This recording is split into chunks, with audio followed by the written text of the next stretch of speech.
Here we are again. Thank you again for joining us. I want to give a big shout out to Espacio 1839 for allowing us to do the podcast in here. Visit espacio1839.com to purchase some of their goodies or come visit them here at 1839 First Street in Boyle Heights. This month we don't have any sponsors and I'm currently in talks with some people. Hopefully we'll have a sponsor soon. But if you have some extra income out there and you want to send some stuff our way, our Venmo is at DANCNG SOBR, spelled the same way that the podcast is spelled, DANCNG SOBR. And I'll make a list of names at the end of the next podcast of anybody who sends any amount. Thank you very much. I appreciate you. With that being said, we'll just get into our guest this week, Edgar Modesto from the band Buyepongo. Let's get into it. Hey everybody, welcome back once again to another episode of the DANCNG SOBR podcast. I really appreciate you guys coming every week. And today we have a neighborhood superstar, musician extraordinaire, El Señor Edgar Modesto from the group Buyepongo. Yeah, man. Thanks for having me, brother. Thanks for having me, man. Thank you. We've been talking about having you on for a while, and I'm glad that we finally all the dates meet and everything worked out. Yeah, for sure. Yeah. It's been a while, man. I've been seeing all the homies and all the folks you've had on here, man. It's a good thing you got going here, bro. And so I'm down, bro. Thanks for having me, man. I'm down, bro. Damn, bro. I like that. Well, let's get into it a little bit. Let's start with telling people about who you are and where you grew up and where you were born and stuff like that. Yeah, man. So like you said, I'm one of the 5 members of Buyepongo. I grew up in the city of Long Beach. That's where I spent most of my first, my first 13 years of life was in Long Beach, man. Were you born in Long Beach? Actually, no, I was born in Bellflower. Okay. Bellflower, but still south. Yeah, and I grew up in it's North Long Beach. So shout out North North Long Beach. That's kind of my North thing. Side Long Beach. Yeah. So it like LA, Long Beach is I think it's like the 3rd biggest city in the U.S. As far as people wise and stuff, and so like it's divided into so many different sides. East side, west side, and then you got North Long Beach, which is like a whole different world. So that's where I grew up at, man. In the what is that, Long Beach and Del Amo area, kind of by Jordan High School and stuff, and so that was a cool moment in time in my life, a very important part of my life. Long Beach, I got a lot of love for Long Beach. A lot of people they always think I'm from like East LA or something because I'm always amongst this area, but I'm originally from Long Beach and currently I live in Compton, so I'm all over the place, man. And where did you or actually what how big was your family is what I'm gonna say? Like, did you come from a big family, small family? I've been blessed, man. We're my small nuclear family, it's only 5 of us, but my network is a big family, bro. And that's why I mentioned Long Beach is a very important part because it's like where our roots in the U.S. started at, is in literally those apartments. 49 was Del Amo apartment number 2. But our last family left there like 6 years. So we were there for like 40 plus years in those apartments. Damn. And every single family member in the U.S., some way, shape, or form, came through those apartments. Wow. So to this day, man, I mean, I drive by there all the time, and I always just look and just kind of, it's almost like going to church, but sin arte, But for reals, man, it's always... My family kind of goes back to a little apartment on Winter Street, too, where we lived for the first 16 years of my life, So that was a lot of years of growing up, a lot of years of neighbors, a lot of years of really tight connections that we still have to this day. So that's a lot of the music I started, because in our apartment it was mostly Mexicans, and then there was a lot of Central Americans and African Americans, bro. The lady Brenda lived on Pablo. She was Snoop Dogg's aunt. Oh yeah, yeah, bro. And that's crazy. A lot of the music was just a mixture of I'll be hearing the Al Green, all the Otis Redding, all this stuff. My dad bumping his music, and then the neighbors bumping cumbia and Long Beach is probably one of man. Yeah, I don't know, but I think Long Beach is one of the most crowded, culturally diverse areas. LA is culturally diverse, but we have separate areas as a whole. But Long Beach is a smaller area with a lot of different cultures. A lot, yeah. So I grew My friends were, of course, Mexican, African Americans, Samoans, Cambodians, Filipinos, and Central Americans, de todo, Hondureños, Salvadoreños, Guatemaltecos. Yeah. So we kind of hung out during the 90s when Long Beach was blowing up because of, the whole, yeah, all G-Funk, of that. Warren G, Snoop, Snoop, that was literally like we grew up. It was a crazy time, we were like, Long Beach like right after Boys in the Hood. Yeah, bro. You know what I'm saying? I remember. What year were you born? 82. 82. Okay. I remember being in front of Thrifties, bro. When they get some ice creams with my mom, and they were bumping Gin and Juice, bro. Yeah. I could have sworn that was like the best song of all time. It was, so, and I was like, that lives upstairs. Oh my God, Snoop Dogg. But yeah. Anyways, that's kind of where I started, and then my mom's and my dad they bought a home in Norwalk. So that was a big old change for me, man, from growing up. Well, before you go there, what kind of kid, growing up, what kind of things did you get into? Were you a studious, nerdy kid, or were you I was a normal kid, bro. Yeah. I like hanging outside until my mom told me how to come inside. Yeah. But on my bike, and doing travesuras and fucking. So in that neighborhood, where did you guys ride to? Did you guys ride to the beach a lot? We rode to the school or to the riverbed. It was not even a mile away. Yeah. Go up the riverbed, cross all the way to Long Beach, come around, do a big circle. That was our thing. Even with my dad on the weekends, we would just go walk and mess around. That was kind of our little walk around. And then there was a park down the street called Sher Park. It was kind of like where we used to get our summer lunches there. Nice. And that was pretty much our little vecindad in the neighborhood. And there was another apartment complex right next door. So every day we knew once we got home from school by 4:30, it was 20 kids outside just doing stuff. And that was pretty much my whole upbringing. I was raised in that type of atmosphere. You know what I'm saying? So that's why when moving to Norwalk, it was a big difference. It was neighborhood grass, everyone in their own, and it wasn't it's weird. I felt kind of alone, for the first year. No, yeah, it was interesting, man. Yeah, when I grew up too, there was always, like you said, 15 to 20 people. We could play football, a full game anytime in the street, full of kids. And it is different when you move to somewhere different. That nobody comes outside; they all come home, they stay inside. Oh yeah, and not as many kids, right? Yeah. At least on my block, it wasn't that. I mean, I ended up becoming really cool with the kids on my block, but it wasn't in Long Beach. It was we were a little clique, and over here it was kind of we're gonna go over their house, and wow, my friend had a PlayStation. I was like, whoa, wow, let's go to his house all the time. So it was kind of but it was cool, man. I love Norwalk. Norwalk was kind of, my mom's still in Norwalk now. She still lives there now, so. But Norwalk was definitely a time in my life that, I kind of went from listening to mostly everything gangster rap to everything. When I once I moved to Norwalk, I was listening to Rancid and Smashing Pumpkins. And did you ever get into hip hop yourself? Into being I was into making mixtapes, man. Oh, okay, yeah. I was really I always had different types of mixtapes. I didn't really start doing music. And as a kid in Long Beach, I was part of the school orchestra. And I liked music, for sure. I was I love music, especially my dad was a big music head. So as far as, there was always music around. But as far as me starting to play instruments wasn't to Norwalk. And that's where I met some of the original members of the band. We were kind of we were. How old were you when you guys first met? Well, as friends, we were friends since 8th grade, some of us. Wow. But we started doing music our junior year. One of my homies had, Acid Pro, started making beats.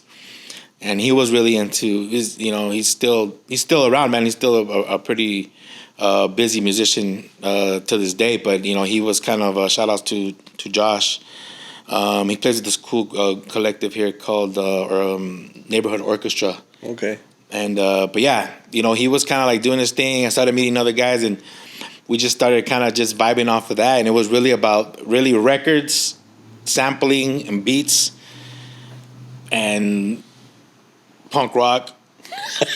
It was kind of we used to go to all the gigs on the one ways on the every weekend. There was a bunch of punk bands that were doing their thing, and so it was just kind of what I just did for my high school. Was that it was just hanging out with the friends, and just music started to become more prominent in my life, in my everyday life. And so I eventually convinced one of my cousins to spot me with this credit card drum set, bro. Oh, sick. I think I owe him till this day. Primo, we got you. Hey, bro. I'm going to get you soon, brother. I promise. But yeah, no, it was, and that's kind of how I first started to learn an instrument. Okay. My younger brother, which plays bass for Buya, Randy, he was learning guitar. And my little brother, Javi, he was just kind of trying to hang out with us. He was, we call him the little big brother, bro. He was the littlest one, but he was like, if we had to get in a fight, this fool had to be there because he was just always there. But he was also had a good voice and that energy, so he was like a lead singer. And then nice. Yuka, which plays accordion, was our other guitarist, and my other boy, Big George, rest in peace. That brother was our bass player, and we started our first punk band called Propaganda. Really? Yeah, Propaganda was. So you started as a punk band? Yeah, first like band. the Beastie Boys. Yeah, bro. Yeah, exactly. That because. What year was that though? I gotta say, like 89. For us? Yeah. Oh no, bro. I was born in '82. That. No, yeah. That was like my first. I got my jumps like in 99, 98, and our first punk band was like 2002. -ish. Wow. Yeah. So like, as far as a band, yeah. We're a band, and we had like 3 chords and that's a lot of energy. Yeah. And I had a Volkswagen, I had a combi, and so that was like load up the instruments and show up to a gig, and hopefully we got to play, because you know how back in the days it was like first come first serve to play in the gig. It was just so many bands, and so. But that was kind of the beginning of us doing music, man.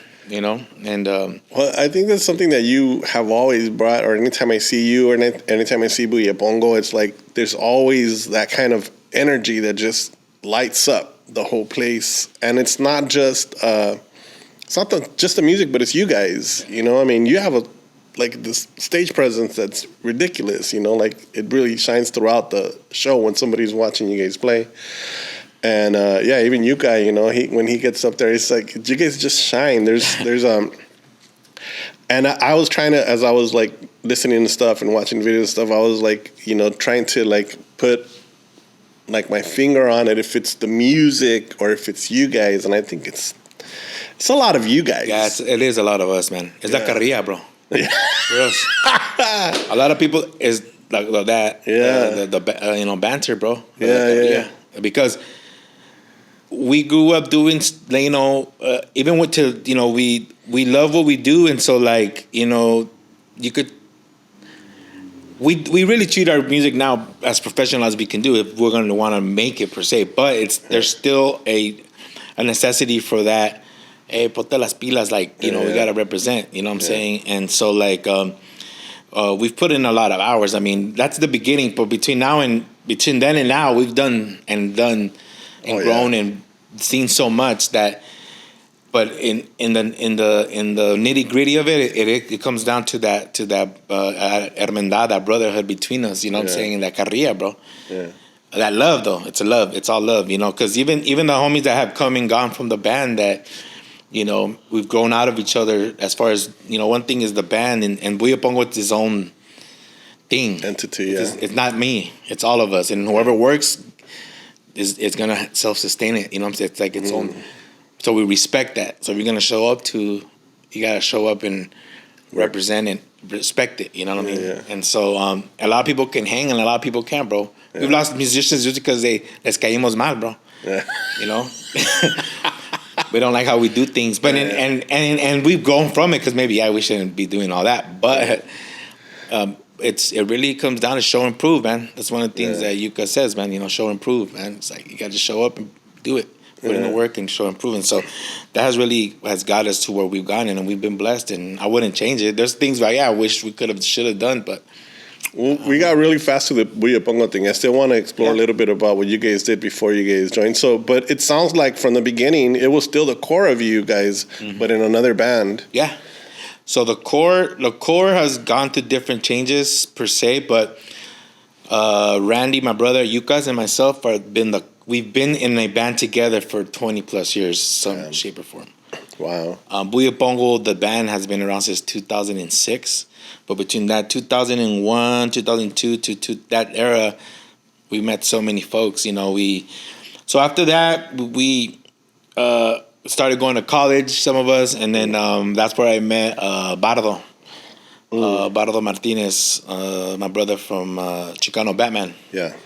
And you know, there's a little hill right there at Cerritos College where like the theater folks, musician heads kind of hang out at. Nice. And we would kind of post up there with other homies and grab heads, a lot of, you know, all the creatives. Heads. Yeah, all the creatives. And this cat just rolls up like all serio.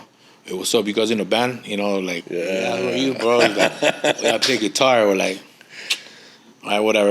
You will come through the session. And our sessions used to be at my homie Josh's house at midnight in the hood. Damn. So like, or like, a ver si llega el güey, you know, like, and yeah, sure enough, the first time he showed up, he rolled up with his dad. His dad probably was like, I ain't gonna drop you off in the hood like that. But yeah, we were still experimenting, bro. We were not like in any way, shape, or form badass musicians. Yeah. He came through and he was a badass musician, bro. Nice. I mean, in a sense where he knew chords and solos, and we were badass in the sense that we can freaking keep a beat for you, and kind of we were very experimental. But he was, as far as a more in tune with what he knew what he was doing with his instrument, you know what I mean? And we were still trying to catch a swing or trying to learn the bass or whatever.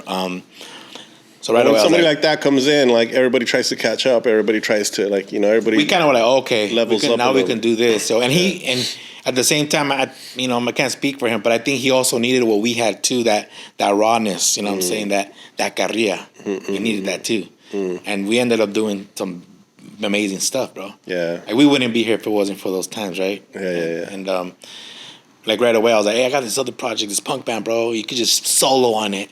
So before it was like, da, da, da, da, da, da, and then this one came in, like, whoa, you know, and, you know, he played with us a few times, and I hope you guys have videos saved from all those things. We have some, bro. Yeah. We do have, there is some por ahí, you know.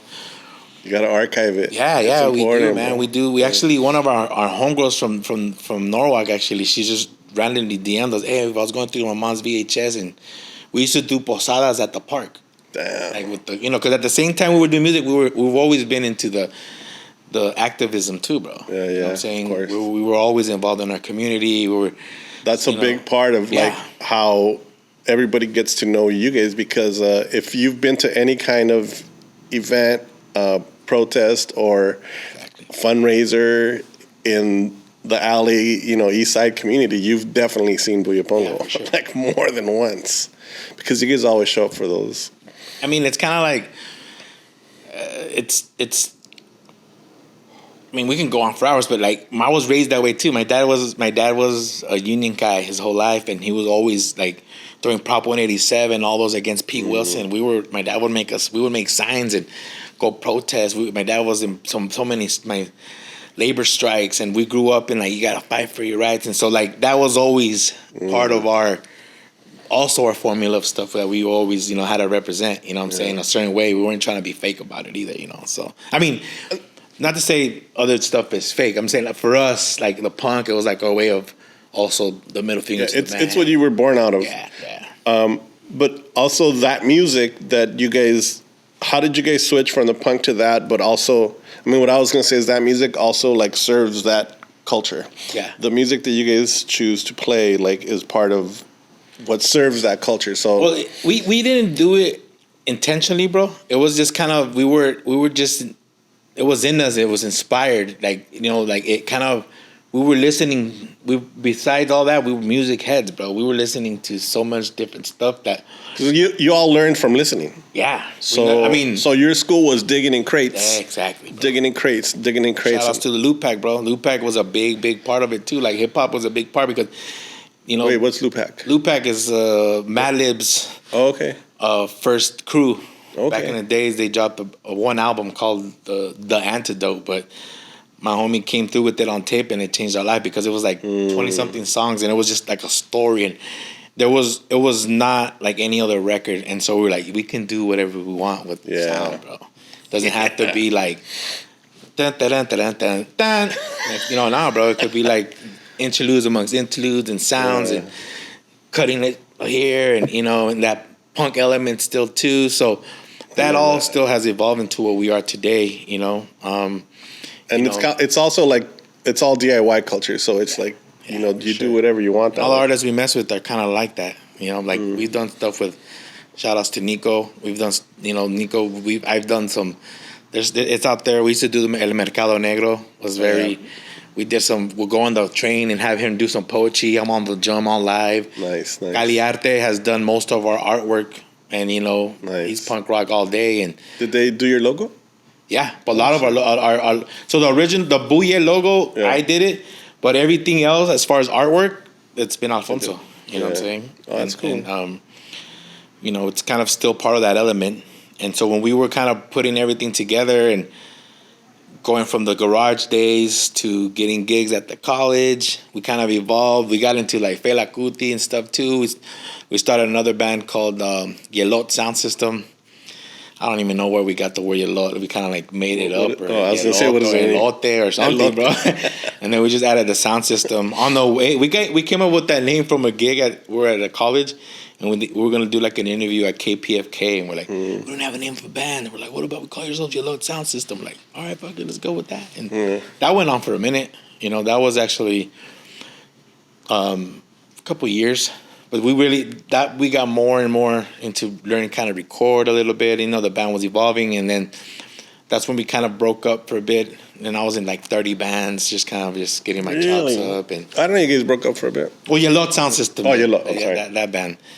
And then around that time, some of the homies were going to Cal State Long Beach, and then Bardo was at UCLA, and he went on a foreign exchange program or something like that to South America, Brazil, I believe it was. Wow. And then he's Colombiano, or half Colombian, so he stayed in Colombia for a while too. Then he came back rich. He came back with an accordion, bro. I imagine rich in knowledge. I mean, for sure. Knowledge, I mean, I think it blew his whole perspective of things, because he grew up in La Mirada, bro. Yeah. Wow. A kid of Colombian mom, his dad Mexicano, and then a bunch of us all rascaled out, and then he's out there. He came back with an accordion, and we started Buyepongo in his apartment, bro, doing college parties at UCLA. Yeah, that's how we kind of. The homie Josh came up with the name Buyepongo, and then which means. So buya, it's from buya or bullicioso, ruckus, like ya para esa buya, stop all that noise. Yeah. And then pongo is to provide, or to shit. put. Yeah, okay. Pongo. And it's a word that we kind of, he made it up, and it's evolved because we kind of always start to manipulate it, buya, ruckus, pongo, provide, bring the motherfucking ruckus. We'll put the buya in it, yeah. Oh, we'll bring the ruckus. Yeah, bring the ruckus. Or then buya, pongo is like, create the change, be the change, you know what I'm saying? And that's bad. And it's because it's always changing. Yeah. So that's why I straight up, like, when I die, that's what I'm leaving for mankind is buya, pongo, the buyangu. Yeah. The rhythm, the sound, the slaps, the sweaty nights, the grind, what it makes you feel. That's kind of. And it all comes down to the drum and the sound, and it's kind of like, you guys came up with, instead of saying all that, just call it buyangu. And we've been calling it buyangu for a while now. That's the music we play, or the culture is buyangu. Oh, okay. The essence of everything you do. Yeah. Buyangu. Buyangu. And now people be like, hey, buyangu. They know it, you know what I'm saying? And to me, I was like, okay. It's like, I'm kind of happy. I kind of like that. It's taken a life of its own, you know what I mean? I think, and this is just me kind of, I would say guessing or imagining that after playing so much music with the drums and the rhythms that you guys have that, conjure spirits, you have to, for sure. You have to have evolved spiritually yourselves, gone places, mentally gone places that are difficult to put to words. But if you can, I mean, it's what that's kind of the essence of the drum, man. You know what I'm saying? Mm. Everywhere you go, there's drum is in us now. The heartbeat is the drum, bro. You can sometimes just chill and just close your eyes and you'll hear it. Doom, doom. It's there all the time. So it's everywhere, right? So not that hard to. But once you start getting into complex rhythms and sounds and energy, and then like the mathematical rhythms and equations that kind of start creating all of a sudden, and I can't leave out Leimert Park, bro. Leimert Park is, because So the homies were during that time in college. Project Load and all that. Yeah, we would go to that. My homie we would take his mom's Maxima, push it out the freaking driveway, and go to the hip hop shows, bro. That's crazy. And at that time, a lot of the homies started making their relationships with folks out there. You know, there's a lot of culture out there, like everywhere in LA, but there was a lot of big music, jazz, and a lot of drum culture. And they started learning off of this brother named Tambu. Tambu was a percussionist, drummer. You know, this guy, you know, was a very important teacher and a staple of music and everything else in Leimert. And so he kind of took them under his wing. And then I was like, I'm going to go. He's like, well, come through, but I don't know if he's going to like you. Like, that's kind of, because it was like kind of like an invite thing. And so I went. I remember the first day I went, bro, I took a bell, a campana, like I was going to just join this drum circle. Yeah, cowbell, let's go. And, you know, they were doing their thing. And I remember walking up and just standing there. And he kind of looked at me and they were doing their thing. And then I just started kind of like, tick, tick, tick. And I was like, hey, kind of like, hey, bro, what are you doing? And then again, and he stopped and he's like, give me your cowbell. He took it from me, bro. And all my homies were kind of looking at me. I was like, damn. Did he know that you were homeboys with the I'm people? sure he knew. Okay. But he's like, this is my circle, bro. Who are you? Like, yeah. You know? And I was like, so I didn't leave. I stood for like the whole hour, 2 hours they were jamming. And I was like, hey, you know what? Then I was like, I apologize. You're right. This is your circle. And I'm not trying to disrespect, you know, but these are the homies. And I'm just trying to. And he's like, you got some big ass hands, you know that? You know? And he got my hands. He's like, you got to play it right. And long story short, he taught me how to hold the cowbell, how to play it, you know, all the different patterns. Yeah. I ended up buying my first shekere off of him. And, you know, we did a few shows with him at Caracol Marketplace when it first was right here behind the White Memorial back in the days at the Garden. Okay, when those, Yeah, so we did, you know, we brought Tambu out there. So he kind of became he became like our mentor to that world of teaching us what we call the African, that tumbao, that feel. And he, you know, because he was, I don't know what to say, but he knew that we were outsiders, but he knew that we were digging for it. You know what I'm saying? Especially the other homies, they were like there all the time, bro. Yeah. And I could make it out because I was working and stuff, but these was there all the time. To this day, they're still probably there, bro. They go all the I go when I can, but it's like, because it's a whole different, you can't just, you know, you can't just show up, bro. Yeah. You know? Shout outs to the world stage, shout outs to every Project Blowed, everybody that's been doing that, because every time we have done stuff there, they show us love, man. You know what I'm saying? And so that's kind of part of what we've been able to do, is just kind of like, con respeto, go to different neighborhoods, just like Boyle Heights. We're not from my here, but we're out here all the time, because we come and we bring that, and people in the community always, they're down with us, you know what I'm saying? Yeah. And so that's kind of like going back to what you're saying with the drum, and like, so with the drum you can make people move. You can't speak the language, we might have different languages, but with the drum you can make people feel and move. And so that's kind of always been our little, you know, a way of just breaking the ice or build bridges amongst communities. We were talking a little bit before we started about being self-taught, and I love how you have taken all these little tiny pieces of things you've learned in your life and in the music, and you continue to build on top of things. You continue to build on top of things, and I think to this day you still continue to build on top of things and try to continue to grow. Yeah, it's just that's what that is. What it is, man. Yeah. I mean, or we die. Yeah. You know, if you're not learning or building or creating, what else is there? I mean, that's that's my way of seeing things, bro. My homie, though, and I always say, if you notice, I always say, my homie says this, and my homie, because you're gonna tell me and teach me something, and if it makes sense, bro, it's gonna become part of my, because it makes sense to me. I'm not like, oh, I know everything. I don't know the first thing. What is it? The first thing that's guaranteed is you don't know nothing at all, right? Shit. You don't know nothing. So then, if you keep that mindset, you're gonna learn. You're gonna always be. And my brother L, one of the drummers that plays with us, you know, him and his dad have this thing called Soul Collective, Society of Lifelong Learners. And he's been telling me about that since we were kids. What? And it's just something him and his dad, they just say that. It's not like but it's like, you're a lifelong learner, bro. Yeah. And when he told me that, I'm like, damn, I'm part of that society too. But he's like, yeah, so it's like, and now with my kids, I'm thinking like, just keep on learning, because then, and where we go, where we take our music and people that offer and open the house is like, yeah, bro, like, Society of Lifelong Learners. And I always been like, yeah, but I gotta be a lifelong learner, you know what I'm saying? And I've heard other people say it in different ways, and yeah, it just makes sense, you know what I'm saying, to me. And so putting those things is like, how could we take this music and give it to the people so the people can do what they want with it too? You know what I'm saying? That's part of that activism, or that's what we can offer. Like, you know,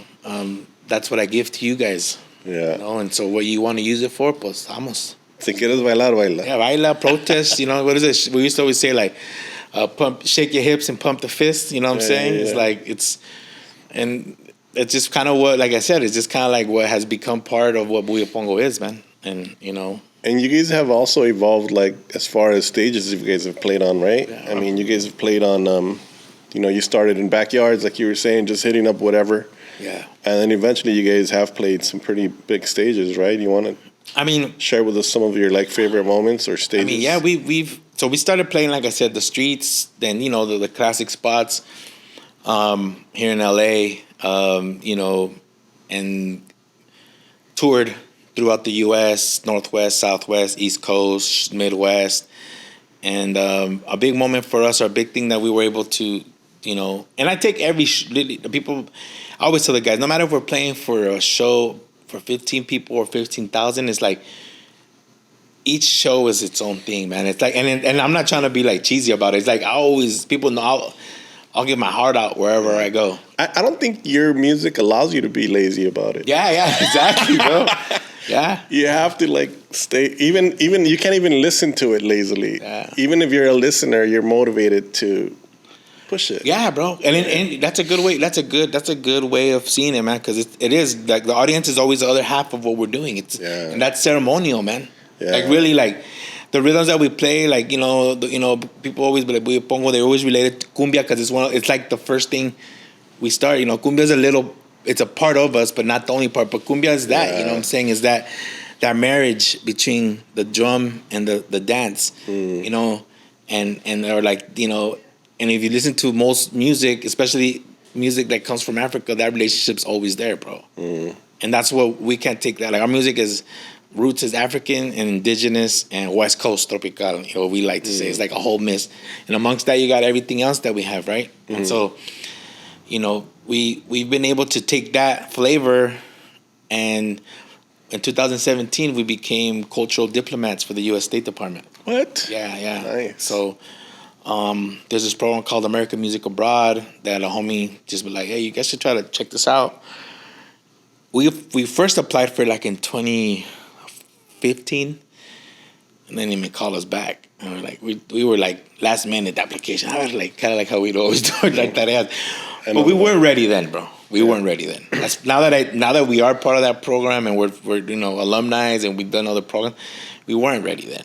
But we were ready the second time. And so out of, like, you know, there's like 400 plus applications. They choose 10 bands to tour worldwide, and they picked us up, bro. Sick. You know, and I was hella nervous. It was like the most nerve-wracking performance, because that was a live audition. Like, they kind of do like this whole breakdown, and then they choose X amount of applicants and invite them to an audition either in San Francisco or New York, pay for everything. We're like, well, they're gonna pay us to go to San Francisco and audition? Hell yeah. But it was interesting, because we had to do a song of ours, and then they gave us music, and we had to interpret a song our style. And then, and then we had to do an example of a workshop that we would do. Okay. And be interactive, and then we had to do it in 16 minutes. Not 15, not 20, but 16 minutes, bro. But it came out so good, man. You know, our skills of improvisation and that street. Yeah. You know, I handed out cowbells to the judges. Yeah, you guys have the gift of gab. Yeah, bro. Sick. So they were like, tell us why, you know, this is American Music Abroad. Like, how's your music American? You sing in Spanish. We're like, this is as American as you can get, bro. Our parents came here as, you know, inmigrantes for the American dream, and look at us right here auditioning to tour in the world, and our music comes from all different cultures and the melting pot of America. Like, this is as American as you can get, you know. Yeah. All right, thank you very much. We'll let you know. And 2 weeks later, we got a letter like, congratulations, you guys are on. And we're like, hell yeah. And I'm like, for sure they're going to send us to Colombia, bro. No, we're going to China. We're like, what? At first I was like, China, at least send us to Africa or something, but that's the purpose of that program, bro. Yeah, to mix a little more. Yeah. And shout outs to my people in China. Shout outs to my, we made so many cool folks out there. Nice. And China, it's China, bro. I don't believe anything you see on TV. It's where the people are at, bro. We time and time again, it's been proven to me that you don't know nothing until you're there, bro. Yeah, and China was, it's like every other country that's, has its interesting differences. Yeah. But ultimately, the people are kind, working class folks, and they're gonna make them feel something. That's where I saw that the drum could do anything, man. The song and the drum could do anything. Like we had mosh pits in China at the parks. We had police officers dancing, bro. We had people rushing the stage trying to wipe Eddie's sweat because they wanted to freaking take his shirt off type stuff, bro. Like, They loved us. And it was a trip because we never got that type of love here like that, no? And we were there for like almost a whole month. Wow. And, from north to south of China. We started in Harbin, Dalian. We were in Wuhan, bro. We were in Wuhan for like 4 or 5 days. A beautiful city. Damn. We did a bunch of other spots. And we even went down to the border of Vietnam, China. It was like, from cold to jungle. And it put our commitment to ourselves to the test because it was a very intense, tour. Yeah. Show, call time, lobby time, all that stuff is like, but we went from that and, we survived and they loved us, bro. Yeah. Even because, you go and everything we do is through the embassies. And and the people that work abroad, they're like, you don't even know, like, we get bands or artists or poets, but there's nothing ever that's been like your band come through this country, like to see. Really? Yeah. Wow. We got drunk with the ambassador out there, bro. It was a trip. We had crazy nights because, they need that, bro. You don't, we were there. We took our accordions one night and we can taking body shots. It was crazy, crazy. I'll leave that for another podcast. It was just one of those things that we were like, damn, bro, like, look where we're at. I remember FaceTiming my mom and my mom was like, damn, mijo, like, me acuerdo cuando tocabas aquí con tus amigos con los pelos parados, mira, cuando estás en China, And that's like, to me, it's like, whoa, bro, like, we're that was our way of saying, okay, we got something here, man. Yeah. And it was dope. And speaking of that, like, it's a trip when like a band like yours that continues to, work for decades and decades, when you have a moment like that and then you come back home and you're like, all right, we got to do these little gigs again. Oh, we got to hit, we got to do these little backyard parties like that. How do you keep that going, or I don't know.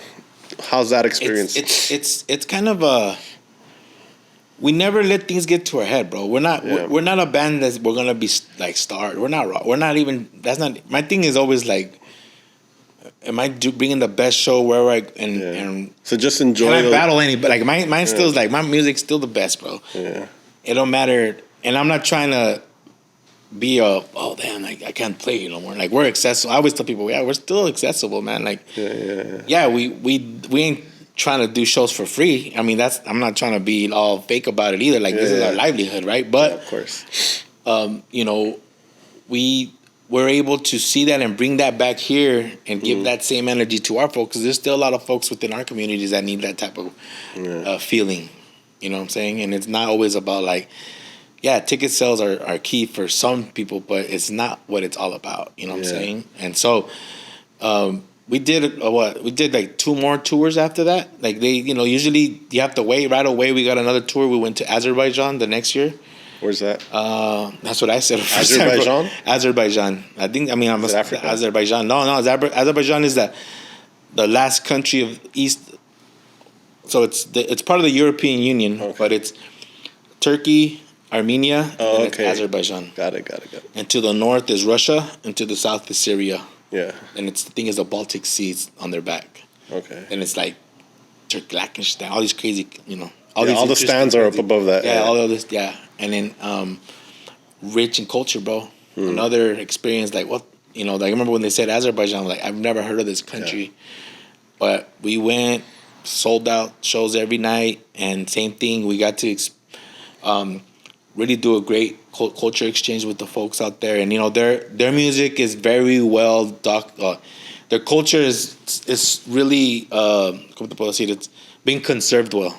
They have like instruments that were built thousands of years ago that they still try to make today, and so you get a lot of like very interesting sounds, and the way of their singing, their whole approach to music. It's very, it's not Westernly influenced. You know what I'm saying? Yeah. They have like 25-minute long songs, and it's very awesome. Intense, bro. Yeah, super intense. Yeah.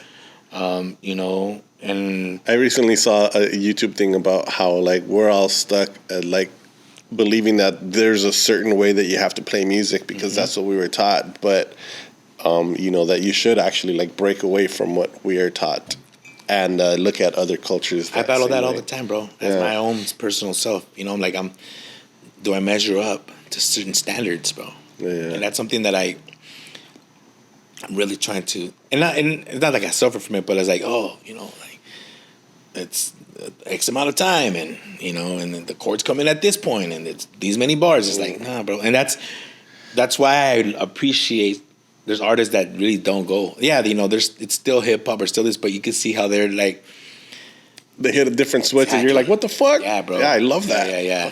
And that's to me is like. And if you hear, artists throughout time, people that are innovators like that usually have longer careers, or else they bust out 1 or 2 albums and then it's like, same old shit. No one wants to hear it. Yeah. And as an artist, that's where we're at. As Buyepongo, that's where we're at, bro. Yeah. It's like, we can rock cumbias all day, bro. I can make you a cumbia like that. And cumbias is the shit. Yeah. But we had this crazy time, not to go back too much, but you can. The band had a crazy break. We had a crazy break like in 2010. Okay. Bardo was like, I'm not going to chill. I got to make a choice between Chicano, Batman, and Buya, and I'm moving on. Like, this is my last show. And everybody's like, oh, it's over. And we were at a point with Buyepongo where we were getting better gigs. You know what I'm saying? People were like, damn, Buya's a band, And the band, everyone quit, bro. And everyone's, it's over. Because Bardo wrote most of the songs. Yeah. And we're not trying to, he played accordion, and it was mostly cumbia and vallenato, that we were playing. So at that point, it was my homie Josh, my brother. Yuka had moved back from Boston. And so, and then we kind of started, he was listening to a lot of like reggaeton, bachata, merengue. And then we started kind of messing with different rhythms. My homie Josh had like this marimba, vibraphone instrument, upright bass. I was playing that's when I first started connecting the guacharaca to the drums. Since everybody quit, I'm like, well, damn, I have to play 2 instruments now. And me and Josh and my homie Kevin and Edgar, we took a trip down to Belize. Just like, it was one of those moments in times, like, let's go. And mad props to Marta, because she was like, if you go, it's over, but she didn't. But it was just kind of one of those, like, it was very spontaneous, bro. Yeah. But I kind of like. But how long were you going to go for? Like, we were gone for a while. We were gone for like almost a month too. I mean, it's not a long. It's not a long time, but I had what? But at that point, you see, Trali was like 3 years old. Yeah. I was like, I had just had this job, but I had always worked. I was one of the only friends amongst the crew that I've always had a job. Yeah. I was like, I told my boss, it's over, bro. Like, I gotta go, and he's like, all right, well, I went. Well, it was the best thing, man, because we got to experience some badass music. We kind of just had like a little cool restart, and we came back. We're like, and I wrote like 5 songs on that trip, bro. Wow. Like, it's like the first time I really sat down and wrote. I was in the bus in the middle of the jungle and getting inspired with what I was seeing. I was just writing lyrics, what I saw, and we came back and we kind of would say, all right, well, we're gonna redo this Buya thing, bro. And you guys took a big charge in it, and we all just, before it was just one person writing the songs and melodies, and we were just playing to them. Now it was like, now we all have a part of it. Yeah. So it was a hard tough breakup, but it wasn't very great for us to happen. Of course, great for Bardo. Bardo's successful, fucking bad. Chicano band, man. You already know about that. But Buyepongo too, bro. It wouldn't be where it's at as far as musically and intention wise, where it's at if it wasn't for that moment where we broke up. The evolution. Yeah. There's something that you guys do that is so simple. Like the words are so simple, but you elevate them. You elevate even difficult times with like a little bit of joy. And it's just magic, dude. It's like no other way to like. It's cool, man. I mean, it's yeah. I mean, Yuka's has a cool way of the way I write my stories or my songs are still kind of like lyrics, and Yuka's is very melodic. Like Yuka will sit there for hours and just loop and create these crazy melodies, and within that harmonies and all of us, he creates things. And my stuff is still more off the percussion, the beats, and the breakdowns, and that's the way still rapping. Yeah, and it's evolved my writing skills, but it still has that's the way my approach to things, right? And so when it comes together, it's kind of what you get with Buye, you know what I'm saying? And stories of people that inspired us, stories about love, story about the community, and it's like kind of, our way of leaving our little, dichos or our way. That's why I'm saying Buyangu, West Coast Tropical. Yeah. I mean, all the Buyeseras, all the the ladies, the Buyeseras, the homies, really love that. Bring the ruckus. You know what I'm saying? Bring the ruckus. Yeah, make that change. Be that change. So. People be like Buye all the time, bro. Buye. It's like kind of like Wu-Tang, like Buye. And it's like, we didn't do it but it's like, I kind of see what the RZA was about back, like, being in this is like pushing ourselves, and I can see how all the elements come together, and it's like, Buye is the same thing. And people have come and gone through the band, but it's never like, I never want to see you again. It's like, no, we've moved on from it, you know what I'm saying? Or they've gone and then they come back, And it's always like with knowing what we're about, the crew, what the crew is about, and eventually, I don't know what the Buyepongo, eventually, I would love my kids to take over, but I'm saying ultimately it's the rhythm or the sound or the song and the dance is what we leave, and then people can pick it up and take it and do their own thing. But sample it. I'm all about people sampling our stuff and freaking it up and making that your own. Do your kids play? No. Citlali is an artist, She's very artistic, and for a while she loves to sing and perform in theater, but she never played an instrument. Right now she's and doing her own thing, and she's really has the eye for like color, and she loves to draw and and theatrics, bro. She's in theater.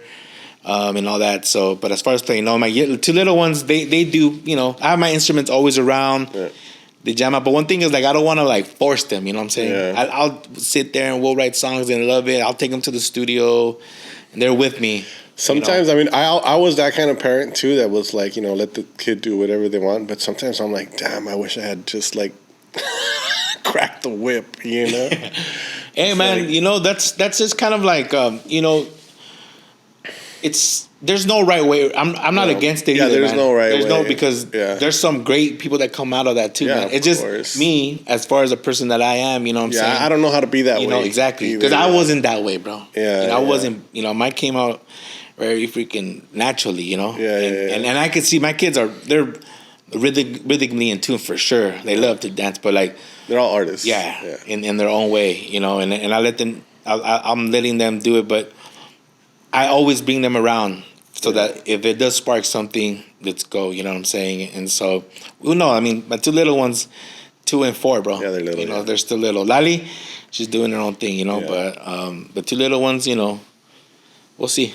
We'll see, man. So getting back to the band and like where you guys are at now, what would you like be another measurement of success, or what is something that like you would like to see for your band? I mean, I don't like to put the word measurements. It's just kind of like to continue to create and really to continue to build bridges amongst. It's crazy just to be able to do it, right? To be able. But to be able to do it and continue to do it, sometimes it has to be financially Like, you know, it has to fucking make money. You have to make money a different tough, way. bro. It's tough. It's a tough world we live in, and really, we're so privileged in this country to be able to do what we do because that's something that I came back to. You know, as much as I'm like, oh, you know, before F the United, you know, my whole rebellious rage against the machine mindset, whatever. Yeah. But you know what? We're still, as effed up as things are, bro, we're still privileged to be able to do what we do here. Because in other countries, the resources just aren't there, bro. Yeah. And here, it's like always, you know, that Gil Scott, you know, as American as apple pie. The question is why, you know what I'm saying? Why are they so at home here? Because America created the atmosphere, bro. That's why we have this hip hop, jazz, and all these meshes of cultures.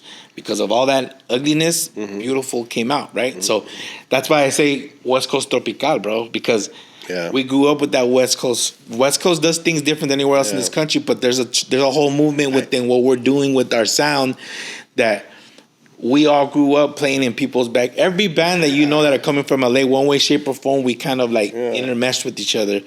And that to me is like for Buyepongo is that tropical, you know what I'm saying? That feeling of those we used to have an after hours called South Central Beach, bro. In the middle of South Central was just nice. I just love how you're inspired or like motivated or were influenced by that early hip hop and that G-funk and the Mad Lib stuff and the backyard environments, you know, that all that, definitely West Coast vibes, man. It's crazy. And it's West Coast, but then you get a band playing punta merengue. It's like, what the heck? You know what I'm saying? You know? And at the same time, we'll be very West Coast. I mean, because we're here, we'll be doing at the Skirball. You know, or we're doing a residency at the Getty Villa. You know, you're doing theater with Culture Clash there. Or we're at Grand Performances, or you know what I'm saying, we're doing a residency at La Cita. You know what I'm saying, we're doing all these things, and it's like, well, you can lend yourself to that. Buyepongo lends itself to that. You know what I'm saying? Those collaborations is always there. It's like, you know, we build bridges, bro, and that's kind of like one of our main things is just continue to build those bridges. So like, there's a lot of things and people I want to be able to create with. I have songs that are written for other people. We have songs that, and I don't even think, you know, we have any cap to that. You know what I'm saying? It's like, oh, you know, it's like we don't have those egos. Oh, it's like, take it. You know what I'm saying? Let's see what we could do. And, you know, we're trying to push ourselves. You know, the pandemic has thrown a big wrench in our whole program as financially as a band to do our thing. A lot of people. We're touring. So we did Azerbaijan. We went to Equatorial Guinea, Africa, with the band, part of the Arts Envoy program. I mean, come on, Buyepongo swimming in the Atlantic Ocean off the coast of Africa is inspirational, bro. It's like I was like, where we get here, you know? Yeah. And then we did a residency there, and then we were gonna come back for a month, and then go to Turkey for a month, and then 2020, the pandemic started, bro. Canceled. Toured. We went from touring worldwide to And it was a very, damn, bro. I quit my job, you know what I'm saying? But you guys have that foundation still. I mean, I think, wow, it's a great time to start writing for grants, you know, maybe applying for more of these. No, and it's there, man. And and that world is slowly starting to get back, you know, open itself back up to, you know. Because those foundations themselves that were paying for you guys also suffered, so they have to. Yeah, and there's just nothing like us either. I mean, not, you know, we created a feeling and relationships with those organizations that, you know, we still have that communication there, and it's gonna happen, you know, but the bills still gotta get paid, bro. You guys, you know, and then so. Like you guys do have, I mean, there's a lot of bands that play merengue and punta and all these, you know, cumbias and vallenatos. There's a lot of bands that play that, but you guys do have like that little je ne sais quoi of like, you know, there's a spark in there. I can't even pinpoint it, but. And then the way we say it is that we don't play that. That's why we say buyangu, bro, because like the rhythms are there. Like it's like cumbia, like those rhythms were made hundreds of years ago. Yeah. The punta and the merengue are being played. You know, there's people that were raised in those world that got them off of CDs that we got at the swap meet, downloaded off of MP3s, and then just we're hearing it. You know what I'm saying? Or we got folks that we know that play that type of music, but we didn't grow up in that world per se. So what we do is we like to, you know, learn and appreciate and do our research and learn the what is the core foundation of those rhythms, but then freak them, bro. Yeah. You know, make them our own. You know what I'm saying? That's what it is. That's the magic, the freak. Yeah.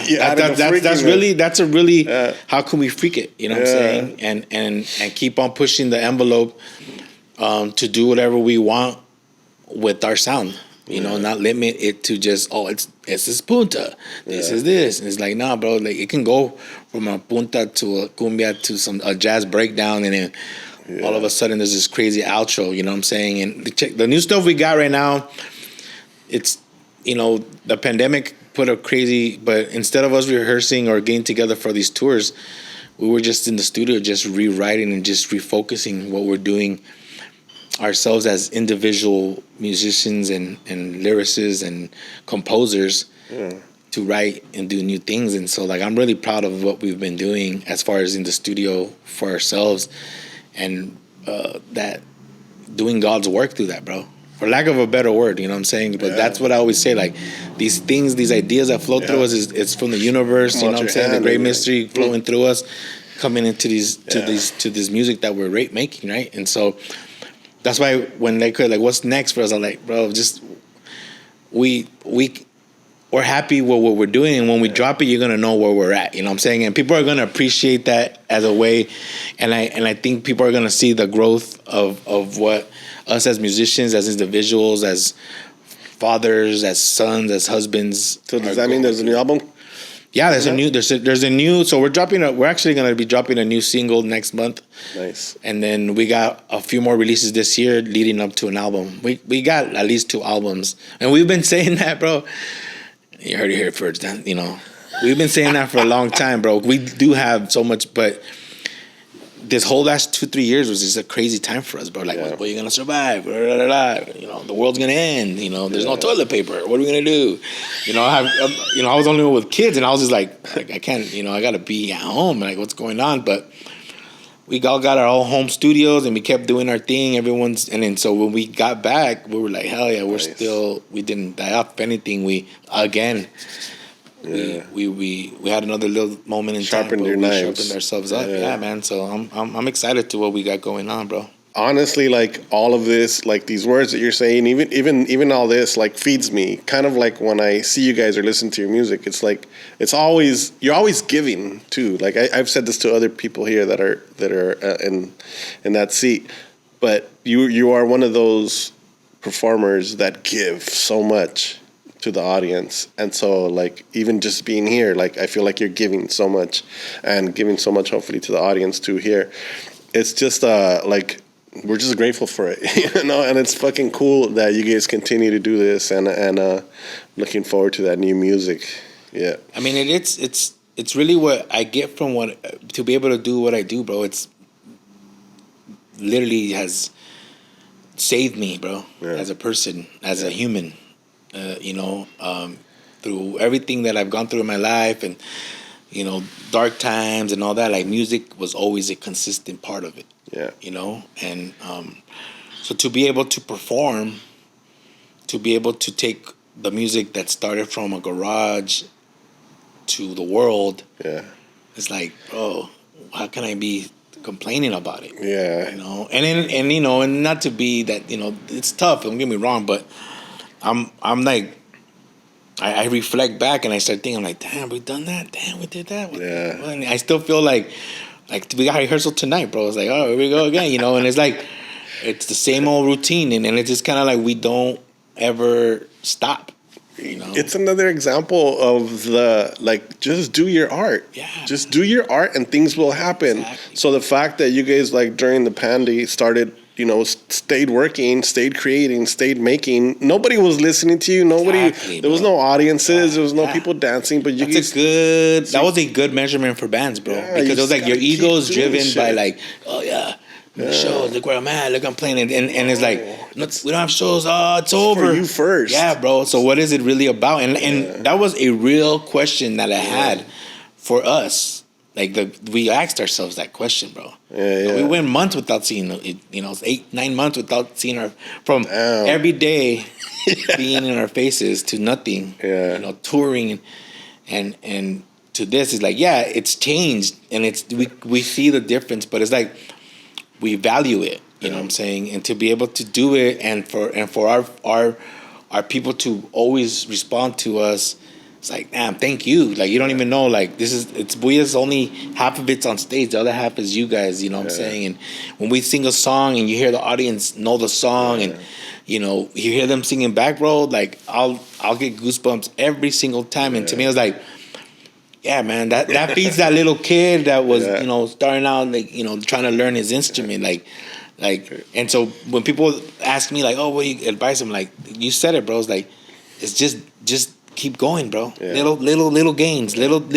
Don't stop, because like we are a perfect example of you can get somewhere with that. You know what I'm saying? So many people are like, esta música, no, pues I don't get it. You know, you guys are this. You guys don't even look like you play cumbias. And why you guys dressed like that? Like, I remember doing shows like at the Festival Hondureño, bro. Dude. You know, Punta Cartel, all clean white, and us right here, all fucking Chicano out. Like, and then we play, and it's like, what the heck? You know, going to like, you need uniforms. APAB, they're like, hey, you guys need to dress more shine. You know, and I'm like, you know what I'm saying? But I get there's a showmanship to it. Buya has rules sometimes. You'll see us kind of color coordinate, you know, but we're not trying to be a gimmick, bro. We're not trying to be something we're not. You know what I'm saying? We pay respects to what we do, and so, you know, it's always been. That's also like giving respect to where you came from, because like where we're from, we just kind of like we stay chill, right? We don't do like the big outfits. We'll do stays with white pants. All right, white pants. All right, but you know, color coordinate your shirt. You know, we still want to look clean. You know what I'm saying? There's still. My dad was always like bien planchadito, tu pan. You know, look clean. You know, but you know, going out and putting on like, you know. Yeah, some bands go all out. Glitter all stuff. That's just not us, bro. Yeah. That's just not us. You know, because they tie the music to that. You know what I'm saying? Yeah. La música is in Spanish, and we're singing in cumbia, and they want to see that.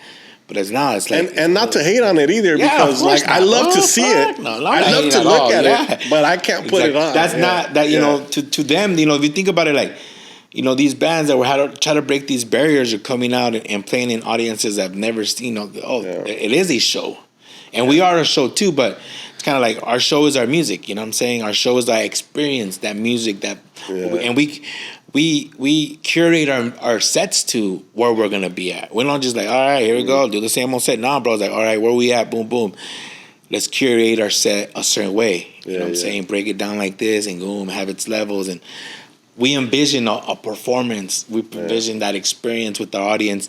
Yeah. And 99% of the time, we get there, bro. There's been hard audiences, bro. Trust me. Being in Azerbaijan, where everyone's, you know, 1,000 people just straight up, not even a smile looking at you, bro. And you're like, all right, it's gonna be tough right now, bro. You know, but by the end of the show, they're like coming off and trying to get on the stage and dance. Is like, it doesn't fail to happen. Yeah. And so, you know, we have our ways of, you know, like an example, when we were in China, I was like, all right, how are we gonna break? And so like I started learning words. I was like, Ishi Wu Dao means like everyone get up and dance. It's pretty much like kind of, I think I said it right. I asked a few times. And so we would do the songs. They're like, instead of saying like, música alegre, it would be like, Ishi Wu Dao, aquí en Wuhan. Everyone get up and dance here in Wuhan. They're like, what? Whoosh. And so, it worked, bro. So like, they appreciate us. And there's other artists that are so professional. They will not do that. They won't break their structure. To accommodate, and we were like, "Nah, we're all about that, man. Let's go!" Like, we want to take you guys with us, and we want you guys to take us with y'all, you know. And so that's always kind of been our thing, man. So if we have a bad show, it's like, oof, there's rarely where we had no one dance. We've had them, don't get me wrong, but you know, they're rare, super rare. I mean, knock on wood, bro. I don't want to have it. No. We're gonna wind down here. It's just really cool to talk to you and listen to these stories and to just get like that vibe here that you share on stage, you know. And I just want to say like congrats to you guys and fuck, I can't wait to hear that new album and enjoy that. And also like, I mean, if there's anybody out there that hasn't heard Buyepongo, I mean, if you're gonna clean your house, go to Spotify, put on Buyepongo, and it's just so moving that, you know, you move along and you'll get some cleaning done. So yeah, listen to Buyepongo. You need like that extra shot, but you can't drink caffeine, man. Just put on Buyepongo. Yeah, there you go. You know. Is there anything that we haven't talked about that you would like to share or?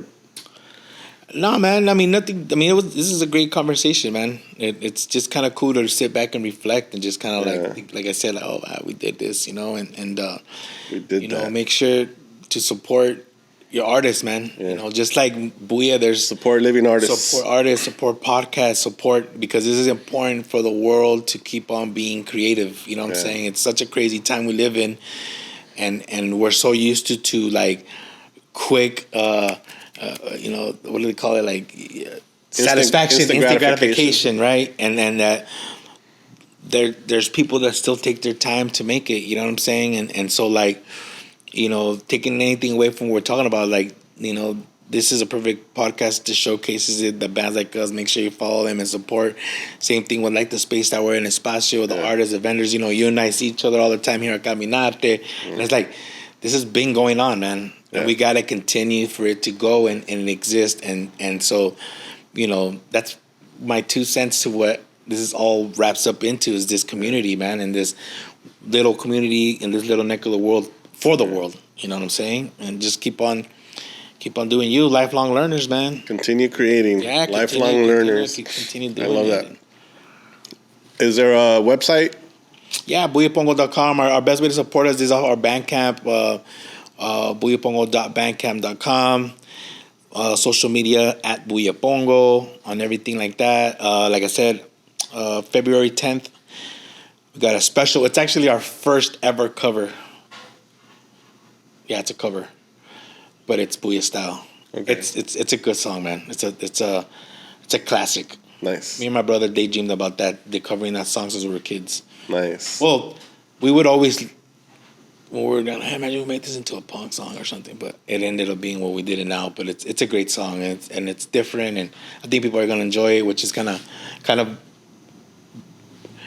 bring everybody into this new era of Buyepongo, you know, and what we got to offer for the world, man. So thanks a lot for supporting everybody, and yeah, man, keep supporting this podcast. Make sure. Well, we have a question that we ask everybody at the end of the podcast. Oh, here we go. And I no longer explain it. I just ask the question, and if the challenge is to answer in one sentence. So, Edgar Modesto, how do you do it?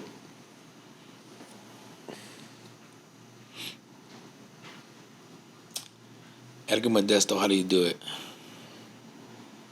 Sometimes it's just okay to take a deep breath, one step at a time, man.